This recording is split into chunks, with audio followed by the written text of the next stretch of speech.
Viewers, আজকে আমরা গার্মেন্টসে এক্সপোর্ট করার জন্য কি কি ডকুমেন্টেশন লাগে সেগুলো নিয়ে কথা বলবো। তার আগে যারা চ্যানেলটা এখনো সাবস্ক্রাইব করেন অবশ্যই সাবস্ক্রাইব করবেন।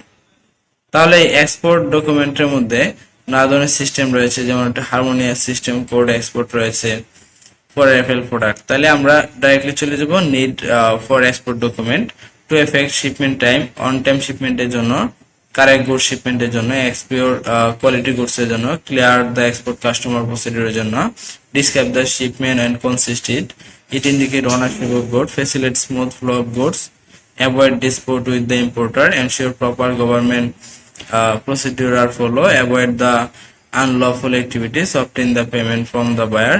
সেই জন্য মূলত এই এক্সপোর্টের ডকুমেন্টগুলো ইউজ করা হয়।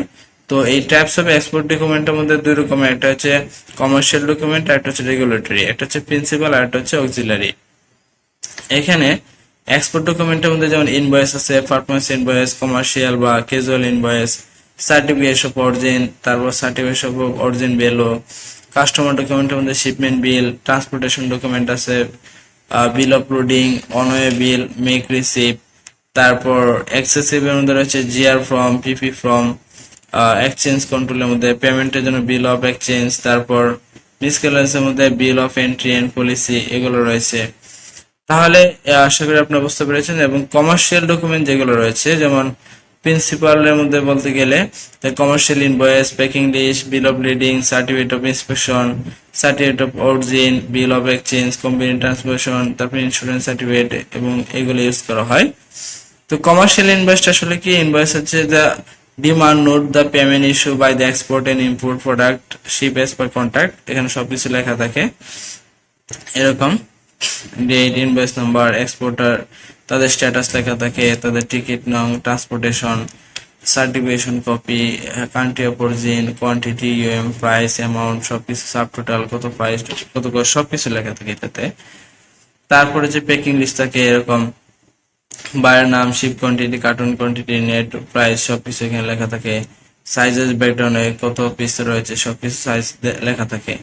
বিল অফ লেডিং হচ্ছে bill of lading document issue by the carrier goes to send out of air, evidence of contact between shipper of the goods carrier, and original bill leading should produced by the buyer from owner claiming goods once reaches the country। সেই জন্য এটা use করা হয়ে থাকে এরকম বিল of leading. Address লেখা থাকে দুইটারই, তারপরে এফওবি লেখা থাকে, বিল অফ নাম্বার, তারপর ট্রেলার নাম্বার থাকে, আরসিএ নাম্বার থাকে, স্পেশাল ইনস্ট্রাকশন থাকে, কাস্টম অর্ডার নাম্বার থাকে, তারপর গ্র্যান্ড টোটাল থাকে এরকম। এই যে এখানে যে দেখতে পাচ্ছেন এটা হচ্ছে বিল অফ লিডিং পেপার।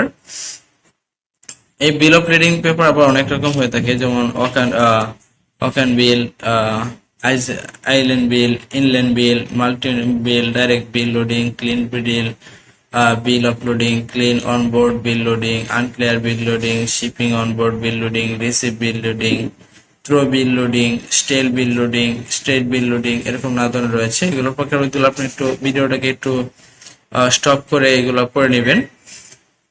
তারপর হচ্ছে কি এয়ার বিল রয়েছে, যে air bill issued by the goods supplier in year, the service receive the goods delivery the carrier, state condition and title of document, goods are shipped by year, air bill is given below the two document।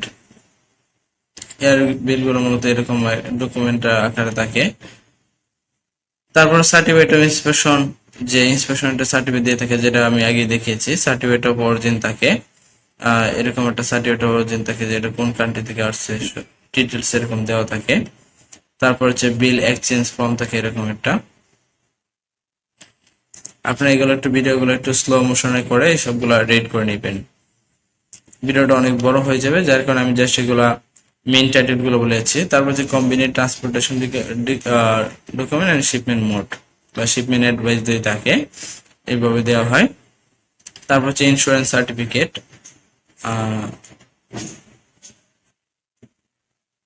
R auxiliary ডকুমেন্টের মধ্যে কি আছে, যে পারমা invoice, information of inspection, shipping instruction, insurance clearance, shipping order, application certificate, mid receipt, এগুলো থাকে। পারমা invoice, information, inspection, permanence এইভাবে থাকে, total description দেওয়া থাকে। তারপর হচ্ছে কি শিপিং ইনস্ট্রাকশন থাকে, যে তারপর ইন্স্যুরেন্স ডিক্লারেশন, তারপর শিপিং অর্ডার, নানা ধরনের ডিটেলস এখানে দেওয়া থাকে। তারপরে অ্যাপ্লিকেশন অফ সার্টিফিকেশন অরিজিন এটা থাকে, তারপর মাস্টার রিসিপ্ট থাকে এরকম একটা, রেট অফ ব্যাংক কালেকশন এটাও থাকে। আর রেগুলেটরি ডকুমেন্টের মধ্যে কি রয়েছে যে এফই ফর্ম, শিপিং বিল, তারপর পোর্ট ট্রান্সমিশন, তারপর vehicle ticket port, exchange control declaration, Fred payment certificate, assurance premium certificate, receipt, এগুলো মূলত রেগুলেটরি ডকুমেন্ট হিসেবে থাকে। আবার শিপিং বিলের মধ্যে থাকে GR form, 4 copies packing list, 4 copies invoice, sales contract, AR form, inspection certificate গুলো থাকে আপনার।